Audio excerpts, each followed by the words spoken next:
And for my next video on the APUSH exam, we are addressing LEQ 2 from Set 2, which addressed the influence of settler expansion on North America from 1754 to 1800. With this prompt, I think there's a lot of different ways you could have gone. So here are just my 3 ideas for body paragraphs, but yours definitely could have varied. So what you want to focus on here is the idea of causation. How did settler expansion influence North America in general? So the first body paragraph I think that works really well is competition for land and resources. So this could be between various European groups. It could be European groups and Native Americans. It could be the American colonists and the British. There's a lot you could do here. So some definite ideas that you could have included for evidence include the French and Indian War, Proclamation of 1763, Pontiac's Rebellion, Battle of Fallen Timbers.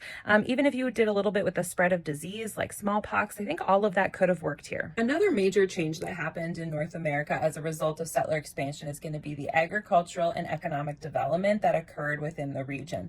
And so the development of plantation agriculture, if you specified, tobacco, rice, indigo, those would have been really good here. The fur trade, the development of regional specialization. So if you started to talk about how, the northeastern area was more likely to be, manufacturing, just the early bits of industrialization happening in the plantation agriculture more in the South, I think that is possible for some credit here. And then again, kind of the idea of starting to develop infrastructure within the nation. I think that was beginning in this period. And so I think you could have got some points there. And then the third thing I think you could have begun to talk about would have been the social and political changes that happened as a result of settler expansion. So things like new states and territories, Northwest Ordinance, debates over slavery, even the early political parties and how they felt about agriculture, rural areas versus industrial areas. All of that I think could have worked in a body paragraph. And remember, it's not essential that you write a full 5-paragraph essay. That if you wrote 2 pieces of evidence, you're already getting some points. And then if you explain them in connection to a thesis statement,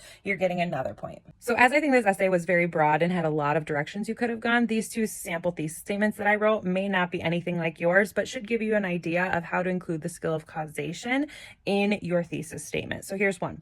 Settler expansion significantly transformed North America by reshaping territorial boundaries, intensifying conflict with Native American tribes, and fostering economic growth through agriculture and trade. And a second one, while competition for resources and economic developments were influenced by settler expansion, the main impact of these migrations was the social and political changes that occurred. So there you can see kind of a little bit more of a ranking of the causes, which isn't necessary to do, but definitely shows a higher level of analysis. There you have my thoughts on LEQ number 2 from Set 2. I'll continue to go through these last few prompts of the APUSH exam. Go ahead and write in the comments what you wrote for evidence or how you organized this essay.